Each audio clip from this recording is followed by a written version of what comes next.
What's up guys, it's Lord Both here for another video, and for all of you who doubted the fact that Nintendo raising its prices on not just its console, but pretty much everything, and inserting a bunch of microtransactions and paid for bundles into their pricing system wasn't going to push the industry further in terms of pricing, well, you're already wrong. First off, and this information is about a week old, but My Nintendo News has reported here that Sony's sending a survey to PlayStation gamers about the Switch 2, which they did send out in an email. The article states they recently sent out a survey asking PlayStation gamers about the Switch 2, including how interested they are in the console, what exactly they're interested in, and what is motivating them to purchase one. Whatever they decide to do in response to the survey, it will likely be a good while before we find out what it is. Now, I don't think that's necessarily true. I think it's pretty clear what their intentions are. Because the first question, I shit you not, the first question on this list of questions in the survey is, as you may already know, Nintendo announced that the Nintendo Switch 2, the successor to the Nintendo Switch, is releasing on June 5th, 2025 for $449.99, that's dollars, or $395.99, that's pounds. How interested are you in purchasing the Nintendo Switch 2? And the reason they put those prices on there is because they want people to be able to see the price and still make the decision whether or not they want to buy the console at that price, which gives PlayStation the information, oh, okay, people are alright buying the Nintendo at this price. Specifically, a Nintendo handheld at that price. Now let's say PlayStation, which hasn't released a portable console since the PSP, which was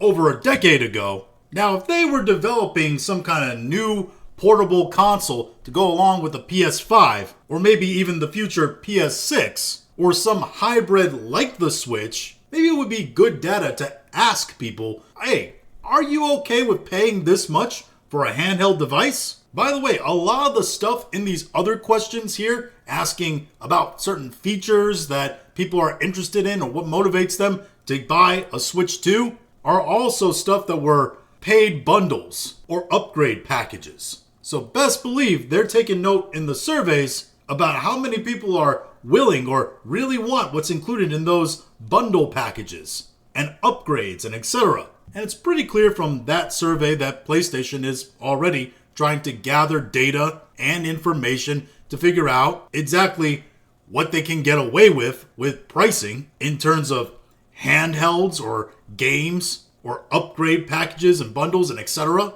Just gaming in general. But beyond even this data collecting, PlayStation has already started to increase their prices on stuff. This comes to us from Game Rant entitled PS Plus is getting more expensive in 16 countries. PlayStation Plus is getting more expensive in 16 countries across Latin America in the second half of April 2025.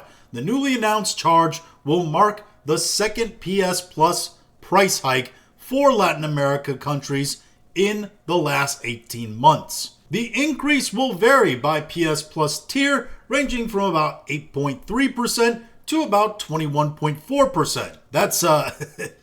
That's not small. The new prices are scheduled to go into effect on Wednesday, April 16th. That's right, folks. In the wake of Nintendo announcing their outrageous price hikes for pretty much everything concerning the Switch 2, PlayStation is now announcing price hikes for PS Plus. And I know a lot of you are probably like, oh, that's probably just like a regional thing. It's 16 countries. Yeah, but those 16 countries, they're all in the same continent, right? They're Latin American countries. So there's got to be, like that kind of linking factor, right? Well, it turns out there's even more price hikes for places that are not attached to Latin America that are coming. This comes to us from Push Square entitled PS Plus Price Hikes Strikes Even More Countries. It's not just South America that will be subject to PS Plus price increases, as now Sony announced hikes in Australia as well. And this is only the beginning, guys. I think we've pretty much resigned the fact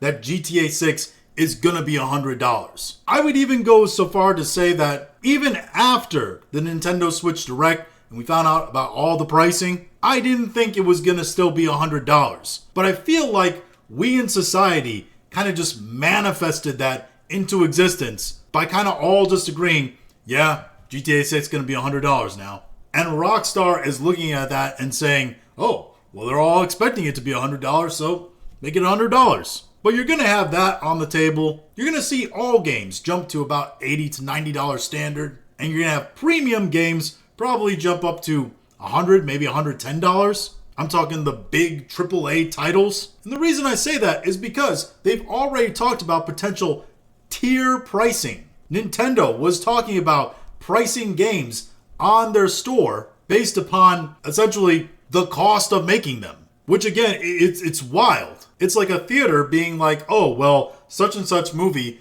costs this amount of money to make, so we're going to charge this amount for that movie. But this other movie costs this amount of money to make, so we're going to charge tickets for it a completely different price. It just doesn't make sense. But I would not be surprised. I would not be surprised to see companies start doing that. For the development companies to get further in league with the actual console and production companies and figure out that price point together so they can have their little tiered system of profit. All of this is not good for the consumer, and it's quite honestly not good for the direction of gaming as a business industry. Because at a certain level, you reach a breaking point where you don't have enough people that are able to buy your game for you to actually make money because it costs so much. And if you haven't noticed, the video game industry, pretty competitive because it's one of the few industries where you're not just competing with other new stuff,